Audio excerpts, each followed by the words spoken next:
Te souviens-tu de l'époque où les rues des États-Unis étaient remplies de petits pick UPS, légers, faciles à manœuvrer et dotés de ce charme utilitaire qui les rendait irrésistibles? La Ford Ranchero, la Chevrolet El Camino, même ce curieux pick-up Volkswagen Rabbit, étaient des véhicules compacts qui servaient aussi bien pour le travail que pour la vie quotidienne. Mais un jour, ils ont tout simplement disparu. Aujourd'hui, tout est dominé par des géants comme la Ford F-150 ou la Chevrolet Silverado. Qu'est-il arrivé à ces petits pick UPS qui étaient autrefois si courants et appréciés?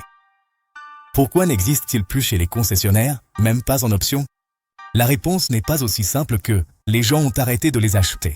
Derrière leur disparition se cache un cocktail explosif de lois changeantes, de tarifs stratégiques, de décisions d'entreprises froides et, surtout, d'un changement radical dans la façon dont les Américains perçoivent leurs voitures.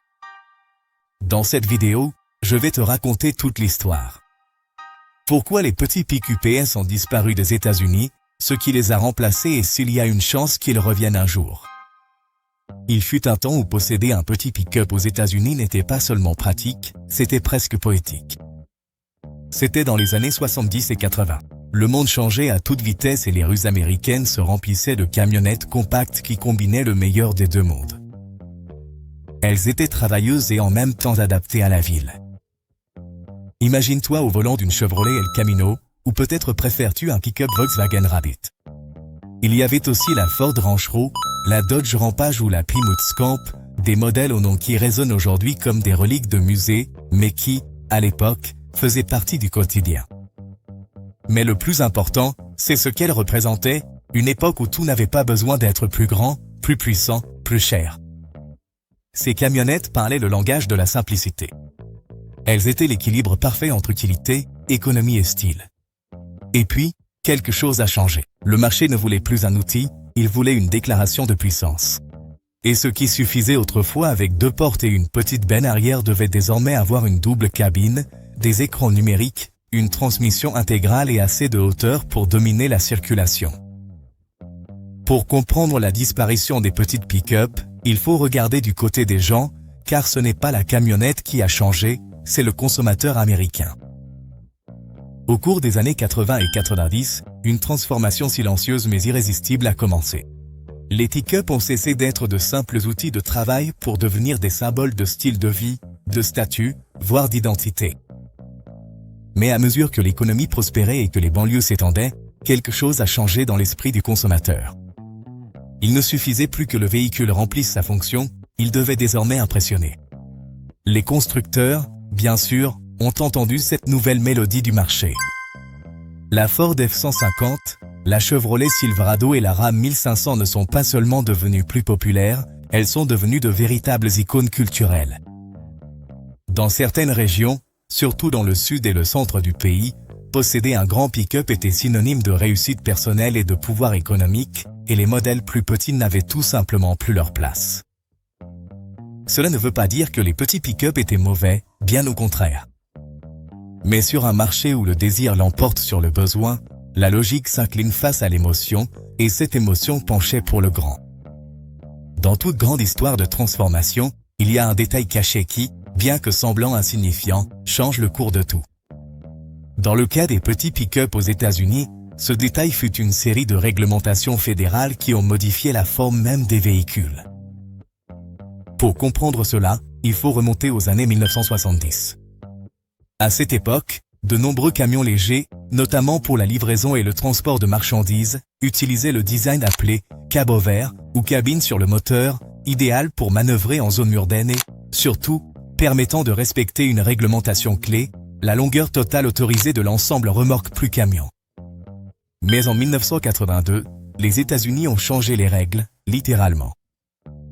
Une nouvelle réglementation a établi que la longueur maximale autorisée pour les remorques n'inclurait plus la cabine du camion. Désormais, ils pouvaient allonger la cabine autant qu'ils le voulaient sans se soucier d'affecter la longueur du véhicule et cela a tout changé. Les marques ont commencé à fabriquer des camions et des pick-up avec des cabines plus longues, plus larges, plus hautes et plus puissantes. Le design conventionnel, celui que nous connaissons aujourd'hui, avec un long capot et la cabine à l'arrière, est devenu la norme et, avec lui, l'ère des petits pick-up a commencé à mourir lentement. La réglementation n'a pas été le seul problème. Des réglementations plus strictes sur les émissions polluantes, la sécurité et l'efficacité énergétique ont également commencé à apparaître, affectant de manière disproportionnée les petits modèles, en particulier les importés, comme une pièce de domino qui tombe et entraîne les autres. Les nouvelles lois ont conduit à de nouveaux designs, et ces designs ont mené à de nouvelles attentes. Il ne s'agissait plus seulement de remplir une fonction, mais de tirer le meilleur parti de ce que le système permettait. Et ainsi, presque sans que personne ne s'en rende compte, la loi a rendu les petites pick-up de moins en moins rentables, moins pratiques et moins désirées. Peu de gens ont entendu parler de la taxe sur le poulet. Ça paraît même drôle, comme si ce n'était pas important, mais en réalité, c'est l'un des coups les plus durs et les plus durables qu'ait subi l'industrie des petites pick-up aux États-Unis. Tout a commencé dans les années 60, en pleine guerre froide. L'Europe, en particulier l'Allemagne. L'Allemagne et la France ont décidé d'imposer de lourds droits de douane sur l'importation de poulets américains. Les États-Unis, bien sûr, ne sont pas restés les bras croisés. En réponse, le président Johnson a imposé en 1964 un droit de douane de 25% sur certains produits européens, y compris les camionnettes légères. La mesure visait à faire pression sur les Européens pour qu'ils lèvent leurs barrières commerciales.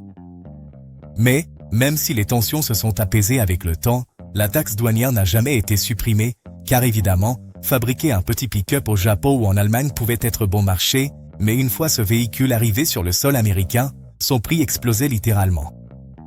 Toyota, Mazda, Nissan, toutes ces marques automobiles avaient connu un très grand succès lors des décennies précédentes avec leurs modèles compacts et économiques, mais avec le tristement célèbre Chicken Tax, importer ces modèles signifiait assumer un coût énorme ou les vendre à perte. Aucune des deux options n'était viable. Certaines marques ont essayé de contourner le piège avec des astuces créatives. Par exemple, Ford importait depuis la Turquie son modèle Transit Connect comme véhicule de passagers avec des sièges arrière temporaires et, une fois arrivé, le transformait en véhicule utilitaire en retirant les sièges. Une sorte de maquillage légal. Le message était clair, si tu veux vendre des petits pick-up aux États-Unis, tu dois les fabriquer ici. Et ça, pour beaucoup de constructeurs internationaux, ça ne valait tout simplement pas le coup. Le résultat? Le marché s'est rempli de pick-up pleine grandeur, fabriqués localement, qui n'avaient pas à payer la taxe, qui offraient plus de puissance et plus d'espace et qui, grâce aux préférences culturelles déjà modifiées, correspondaient parfaitement aux rêves américains. Dans le monde de l'automobile, comme dans presque tous les secteurs, ce n'est pas tant le nombre de véhicules que tu vends qui compte, mais combien tu gagnes sur chacun. Et, de ce point de vue, les gros pick-up sont de véritables mines d'or pour les marques.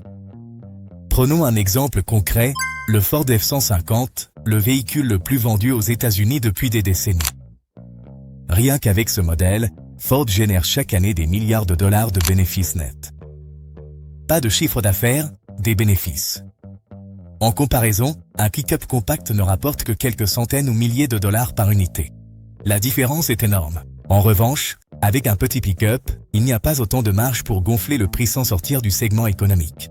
Mais cela, du point de vue du constructeur, signifie aussi moins de profit et donc moins de motivation à les produire. En plus, il y a un autre détail, les coûts de production d'un grand pick-up et d'un petit ne sont pas aussi différents qu'on pourrait le croire. Donc, d'un point de vue industriel, il est plus logique de fabriquer un modèle cher, même si tu en vends moins d'unités. Les constructeurs ont vu tout cela et ont pris une décision stratégique claire, abandonner les petits pick-up pour se concentrer sur les modèles grands et moyens, où la marge est plus élevée, la demande plus stable et la concurrence, grâce au Chicken Tax, bien plus contrôlée. Pendant des années, le verdict a été sans appel, les petits pick-up étaient morts aux États-Unis. Les vitrines les avaient oubliés, les publicités ne les mentionnaient même plus et les consommateurs ne les cherchaient même pas. Il semblait que leur histoire était terminée, enterrée sous des couches de V8 bruyants et de camionnettes qui prennent plus de place qu'un appartement à New York. Mais le monde tournait, ces dernières années, quelque chose d'intéressant est en train de se passer. En 2022, Ford a surpris tout le monde avec le lancement de la Ford Maverick, un pick-up compact au look moderne, avec un moteur hybride en option et, plus surprenant encore, un prix de base avoisinant les $20 000. Ce fut un succès immédiat, à tel point que la demande a dépassé la production et qu'il y a eu des listes d'attente. Et elle n'est pas seule. Hyundai a également lancé sa propre proposition, la Santa Cruz, avec une approche plus urbaine, un design moderne et une cible orientée vers les jeunes professionnels à la recherche d'un véhicule polyvalent mais pas gigantesque. Bien que son style soit plus proche d'un crossover que d'un vrai pick-up, sa philosophie rappelle celle des camionnettes compactes d'autrefois. Alors, cela veut-il dire que les petits pick-up font leur retour? La réponse la plus honnête est « peut-être ». Ce qui est certain, c'est qu'il y a des signes, et si les marques trouvent un moyen de les rendre rentables sans sacrifier la qualité ni le design, nous pourrions être à l'aube d'une nouvelle ère. Aujourd'hui, les petits pick-up sont plutôt des curiosités de musée, des icônes rétro ou des jouets pour collectionneurs. Mais ne sous-estime pas le marché, ce qui a été un jour mis de côté peut redevenir désirable. Alors maintenant tu le sais, les petits pick-up ont disparu à cause d'une combinaison de facteurs culturels, politiques, économiques et de l'évolution du marché. Mais leur esprit, ce mélange d'utilité et de charme, est toujours vivant et peut-être, juste peut-être, attend le bon moment pour revenir.